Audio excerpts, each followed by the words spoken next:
आज या विचार विनिमय बैठकीसाठी उपस्थित असलेले शिवसेनेचे ज्येष्ठ नेते साईनाथ भाऊ अभंगराव, तसेच भगीरथदादा भालके, पंढरपूर शहरातील आणि ग्रामीण भागातील सर्व ज्येष्ठ आणि तरुण सहकारी मित्रांनो, खूप कमी कालावधीमध्ये आपल्याला निरोप दिल्यानंतर आज आपण एवढ्या मोठ्या संख्येने उपस्थित झाला, त्याबद्दल मी आपलं सर्वांचं खूप खूप स्वागत करतो. सर्वांची मनोगत झाली. काल आम्ही दोघांनी मंगळवेढा तालुक्यातील आणि शहरातील अशीच एक बैठक बोलवली होती. त्याही बैठकीतील सर्व लोकांचं मनोगत आम्ही आज काल ऐकून घेतलं. आज पंढरपुराचं मनोगत सगळ्यांनी व्यक्त केलंय. मित्रांनो, खरी गोष्ट आहे, आपल्या विचारांना सहकार्य करणारी जी लोक असतील, विचारांचे बरोबर चालणारी लोक असतील, काही खेड्यातल्या ग्रामपंचायती असतील, शहरातील लोक असतील, त्या वार्डातील लोक असतील, त्या लोकांचा होणारा त्रास आम्ही प्रत्येक जण कानावरती येतोय, ऐकतोय, बघतोय. त्या प्रत्येक माणसाला पोलीस स्टेशन असू द्या, तहसील असू द्या, लाईट बोर्डाची कामं असू द्या, प्रत्येक माणसाला त्या त्या पद्धतीचा त्रास दिला जातो.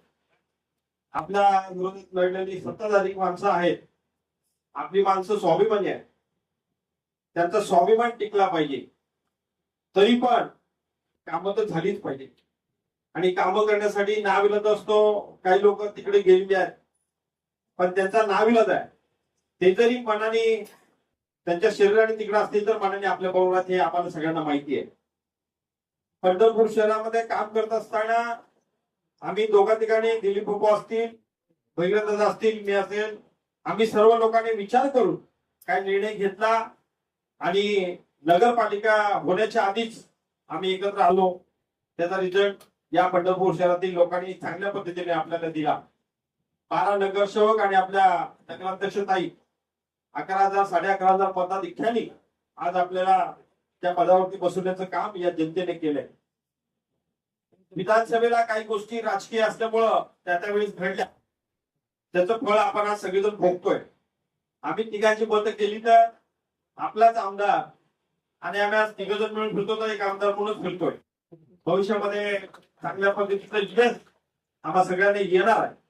आपला आशीर्वाद मागण्यासाठी आणि भगीरथदादांचा जो विश्वास तुम्ही दाखवताय, तो विश्वास साथ करण्यासाठी आम्ही सर्वजण साथ देणार आहोत.